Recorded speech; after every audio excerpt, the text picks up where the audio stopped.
I still remember the moment I walked into the hotel lobby, feeling the weight of the day in every step I took. My suitcase wheels bumped awkwardly over the tile floor, and my stepson Ian trailed behind me, his phone in hand, earbuds in as usual. We had barely exchanged 10 words since landing after our flight delay. The silence between us felt as heavy as the storm clouds that had derailed our travel plans in the first place. The receptionist looked up with a practiced smile as I approached the counter.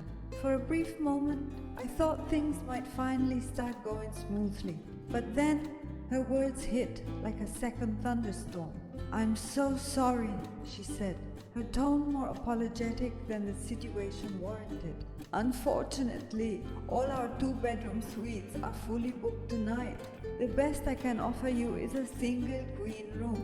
We do have rollaway cots available though, if that helps." I felt my chest tighten as the words sank in. A single room with Ian? I shot a quick glance over my shoulder at him. He'd taken out one earbud and was watching me, his expression neutral, but there was something in his eyes. Curiosity, maybe? Or was it amusement? I couldn't tell. "Just one room?" I repeated, stalling as my mind raced for alternatives. Maybe another hotel nearby, maybe a miracle. But I knew I was too exhausted to start searching, let alone pack up and drive anywhere else.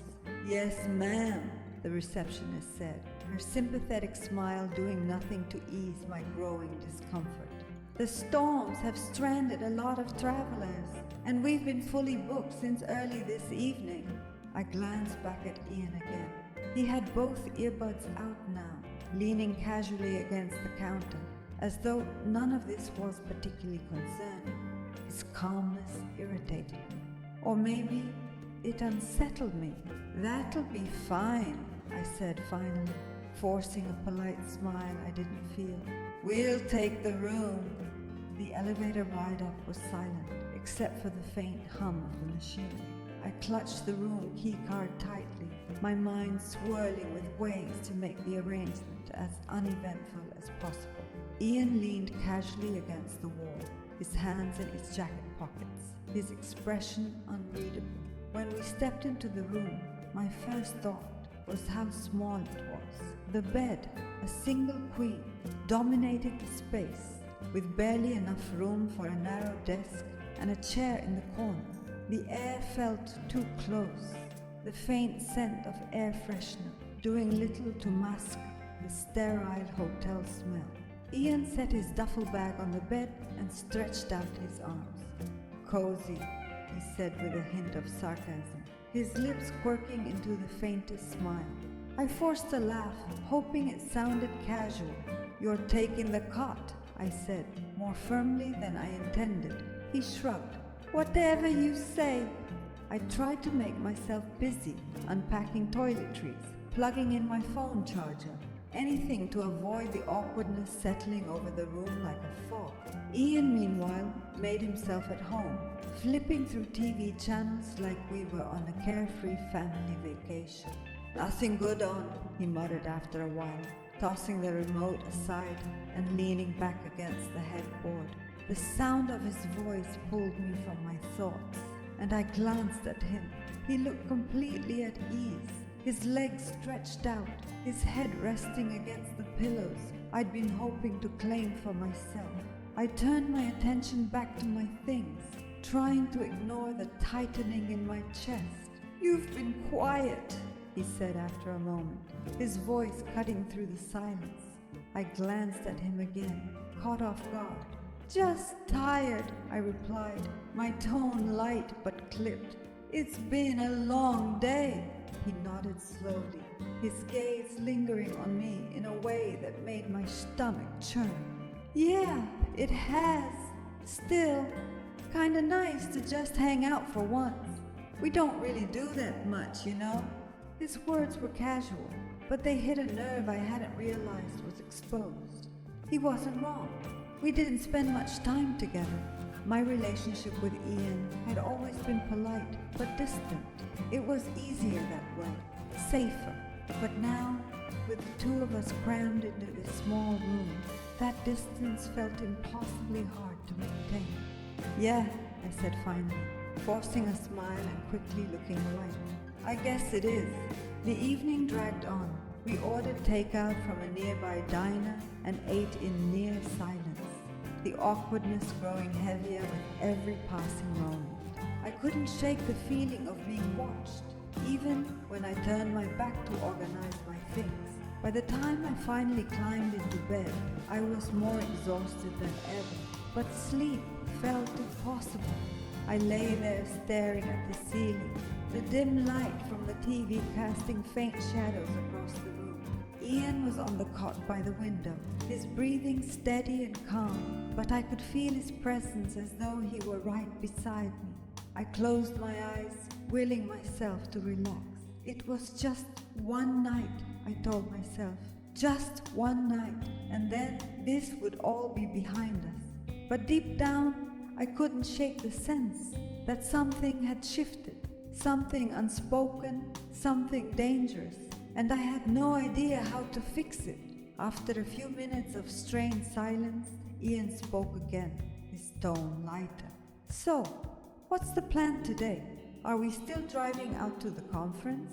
"Yeah," I said, grateful for the distraction of logistics. "It's a few hours from here, and we'll need to leave soon if we want to make it by check-in. But first, breakfast." "Good idea," he said, reaching for his duffel bag. "I'll shower first if that's okay." "Go ahead," I gestured toward the bathroom, glad for the chance to be alone for a moment.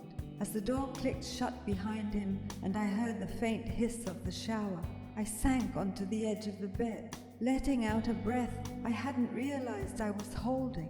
The tension was eating away at me, the boundaries of our relationship feeling more fragile than ever in the tight confines of this shared space. Ian wasn't doing anything wrong, I reminded myself. He was being polite, helpful even, but there was something in his demeanor, in the way he looked at me, that made my skin prickle. It was subtle, like a shadow you only notice out of the corner of your eye. And maybe it was all in my head. The sound of the shower stopped, and a few minutes later, Ian emerged, a towel slung over his shoulder, his hair damp and messy. He moved with an easy confidence, completely at ease in a way that I couldn't match. "Your turn," he said, flashing me a small smile as he grabbed his phone and flopped onto the bed. I grabbed my toiletries and slipped into the bathroom, closing the door firmly behind me. The mirror was fogged up from the steam, and for a moment, I just stared at my blurred reflection. I felt like I didn't recognize myself, like the person staring back at me was a stranger. After a quick shower, I dressed and stepped back into the room, where Ian was scrolling through his phone, his long legs stretched out across the bed. "You ready?" I asked, grabbing my bag. "Yep," he said, sliding off the bed with practiced ease. "Let's go." We found a small diner, just a few blocks from the hotel, its neon sign flickering against the gray morning sky. The place was almost empty, the smell of coffee and bacon hanging in the air as we slid into a booth by the window. Ian glanced at the menu briefly before setting it aside. "Pancakes," he said decisively. I forced a smile. "That was quick."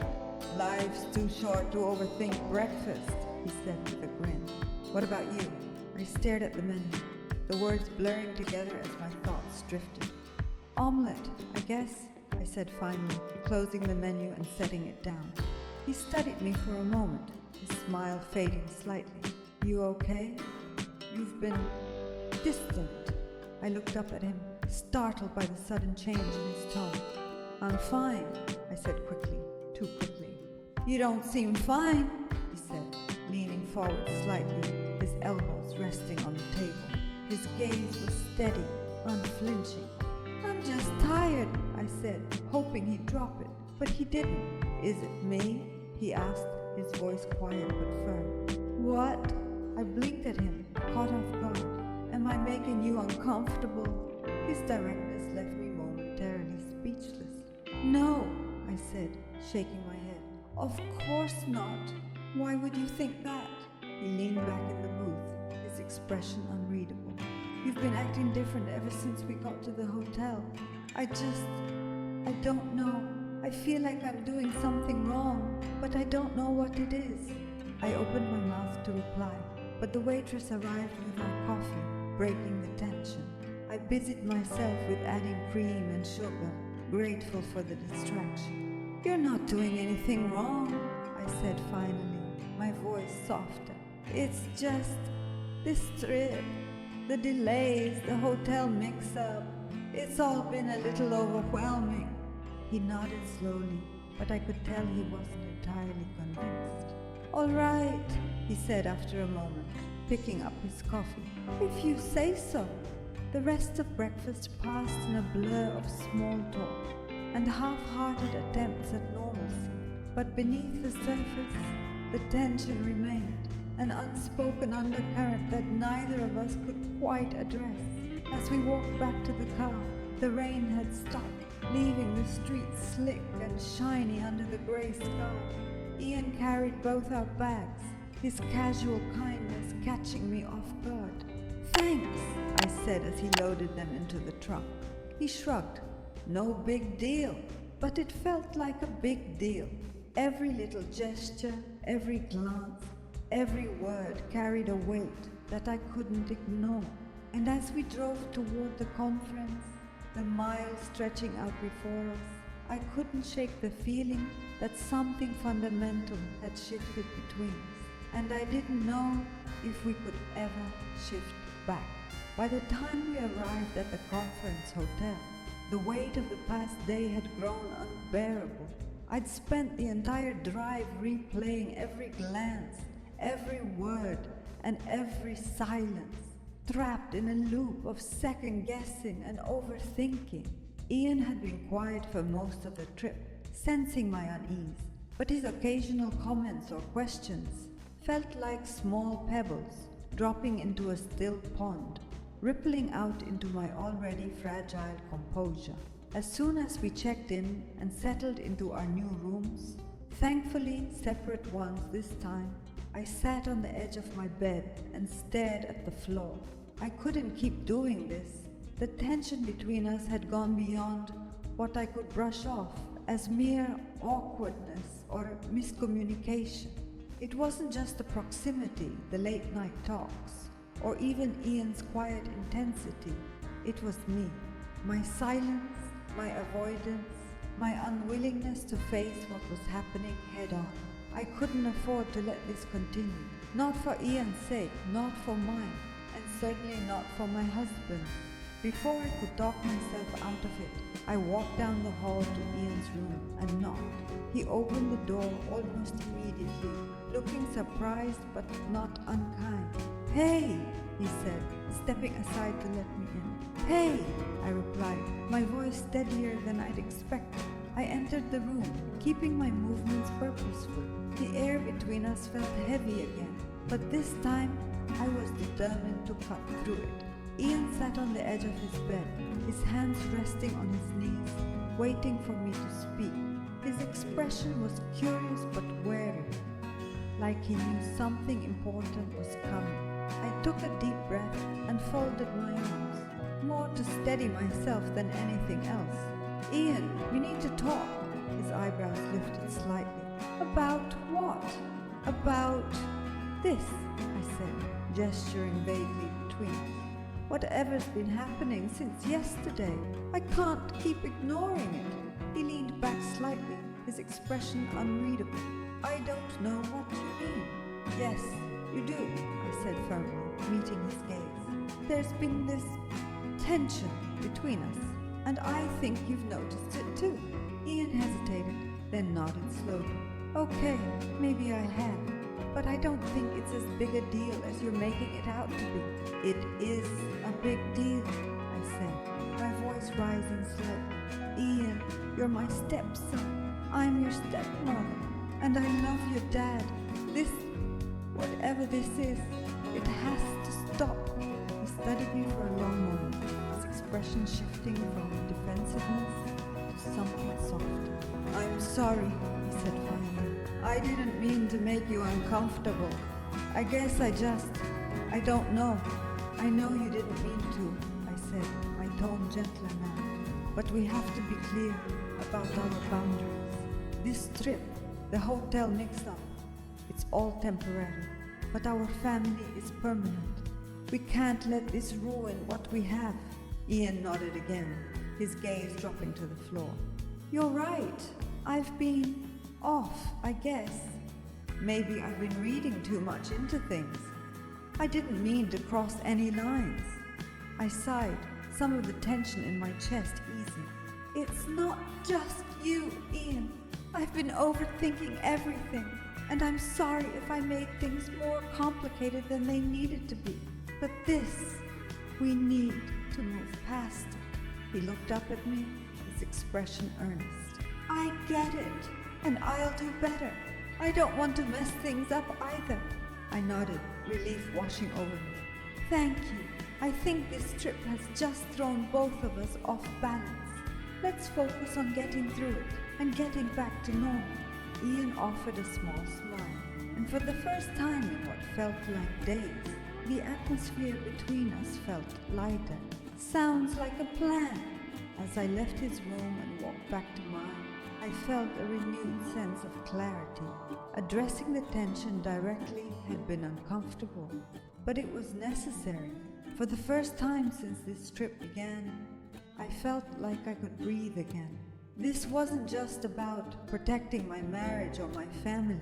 It was about protecting myself and Ian from a situation that could have spiraled into something far worse. And as I closed the door behind me and sat down on my bed, I knew I'd made the right choice. Whatever challenges lay ahead, I was ready to face them with honesty and strength.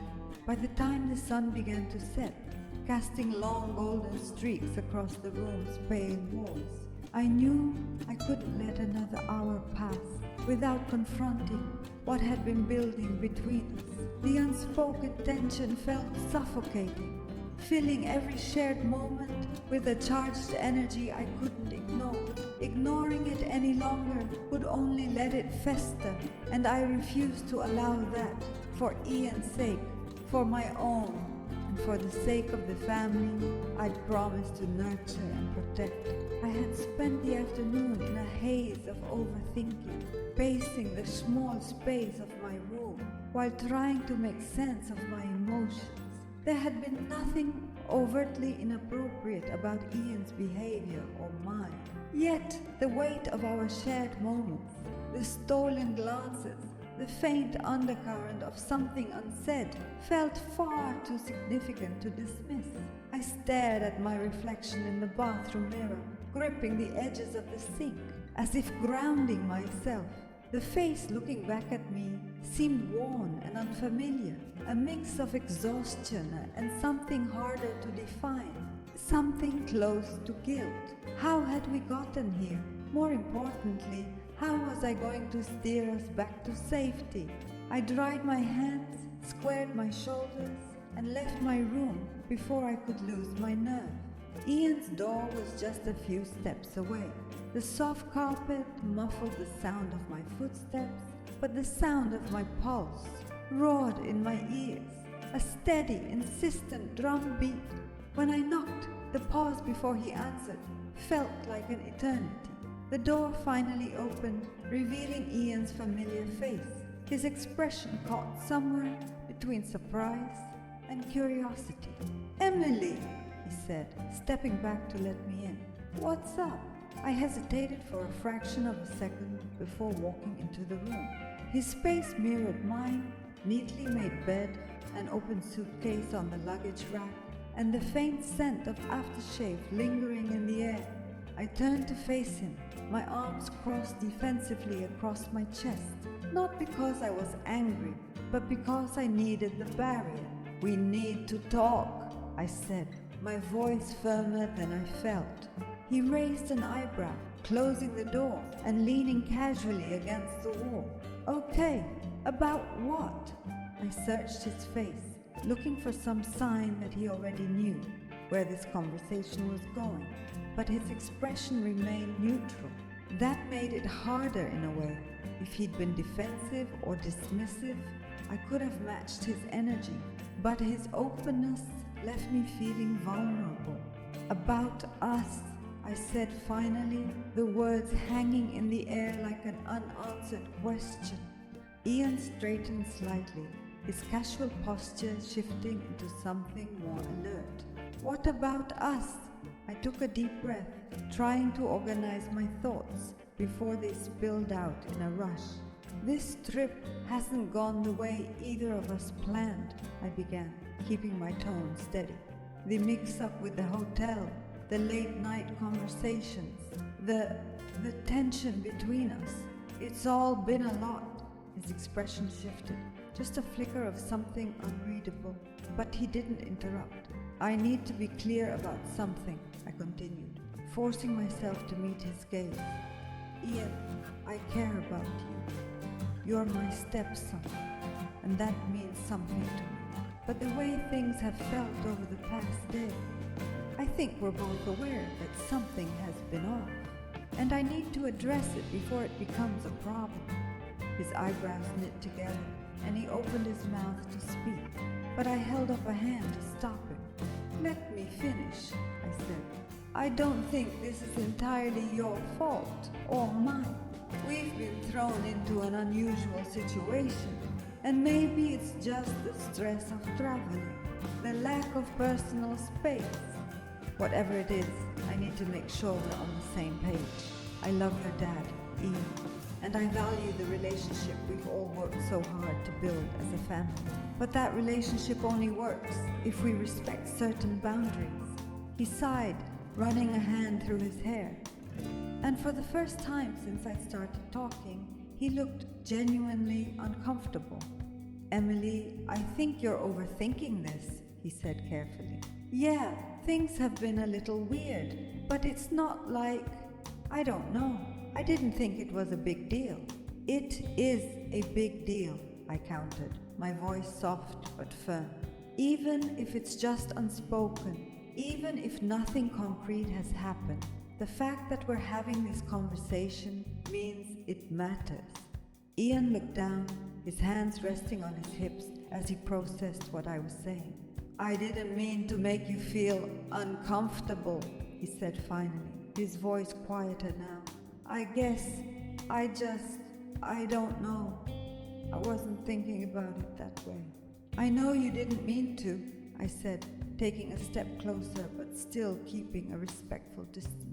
And I'm not blaming you. I just need us to reset, to be clear about who we are to each other. This trip will be over in a couple of days, but our relationship as family, that's forever. I don't want anything to jeopardize that. He nodded slowly, his eyes meeting mine. You're right, he said. I don't know. Maybe I've been acting a little off too. I'm sorry if I crossed any lines. Thank you, I said, relief washing over me like a wave. That means a lot.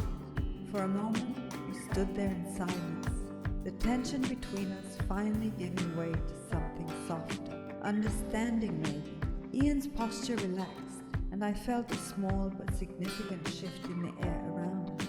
Let's just get through this trip, I said with a faint smile, and when we get back home, everything can go back to normal.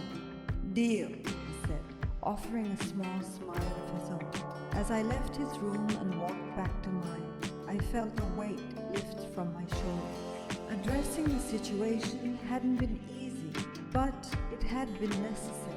I had chosen clarity, and in doing so, I had taken back control, not just of the situation, but of my own emotions. For the first time in days, I felt like I could breathe again.